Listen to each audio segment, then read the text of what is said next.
Hello guys, welcome sa ating munting channel. Halika't tayo magtanim ng kasaba or kamuting kahoy. Hope na may matutunan ka sa video ito at sana tapusin mo ang video ito hanggang sa dulo.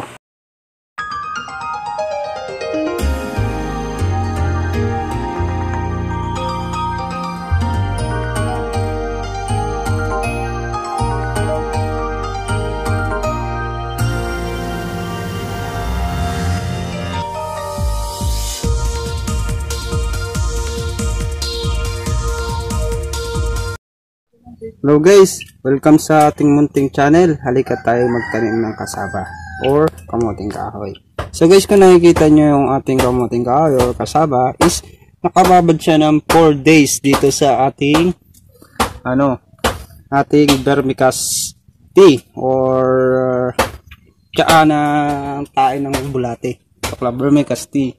Dahil sa busy po tayo, kaya hindi na po natin talaga siya naitanim.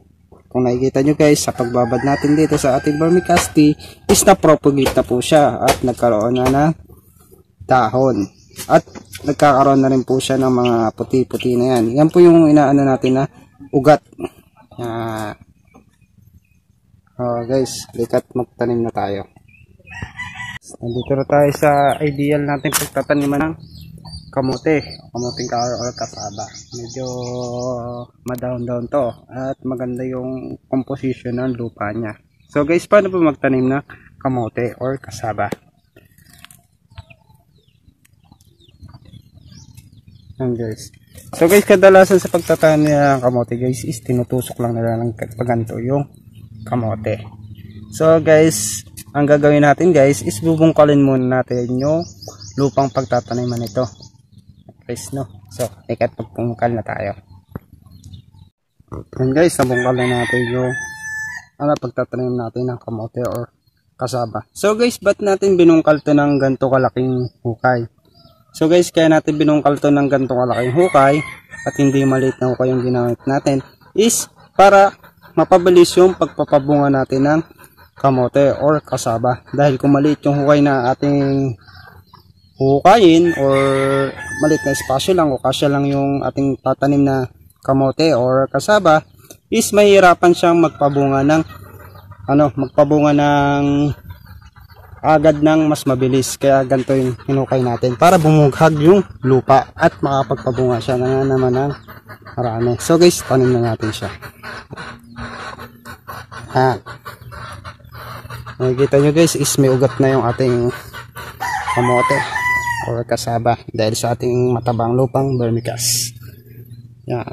Kadalasan guys, dalawa yung ginagawa natin pagtatanim yan. Yan. Tagilid lang siya ng ganyan guys, no? Saan natin na siya tatabunan.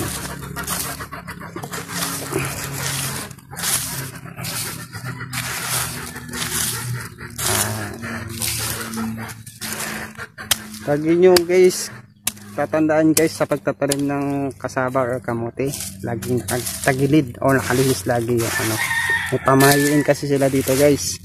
Papait daw kasi yung bunga kapag hindi nakalihis yung pagtatanim natin ng kamote or kasaba. So guys, tanim na natin yung iba.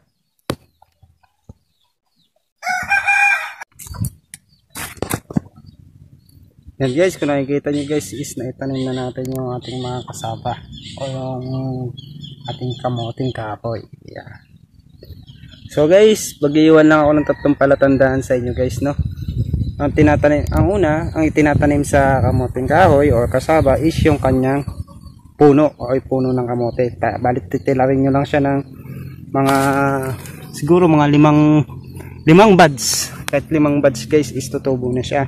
Yung pangalawa guys, sa pagtatanim, mas maganda guys na malawak yung pagbubungkal nyo, yung pagtataniman nyo ng kamuting kahoy para mapabilis yung kanyang pagpapabunga at makita nyo rin yung mga bato na magiging sagabal sa pagpapabilis ng kanyang pagpapabunga at para mabuhagag din yung kanyang lupang tataniman at para mas lumago siya ng mas marami o lumaki siya ng mas malusog. Yan na guys, yan lang ang mga iiwan kong mga dapat tandaan sa pagtatanim ng kamote. Yan. So guys, hanggang dito na lang ako. Hope na may natutunan kayo sa video ito. Kita-kits na lang tayo guys sa part 2 update nitong ating pagtatanim ng kamoteng kahoy or kasaba. Hope na may natutunan kayo sa video ito. At sana wag niyo kalimutan na i-like and subscribe sa aking channel. At wag niyo rin kalimutan na i-like ang aking Facebook page sapagkat doon ako nag-upload ng mga pictures at mga videos na hindi natin na-i-upload sa YouTube. So guys, hanggang dito na lang ako and happy planting sa inyo guys.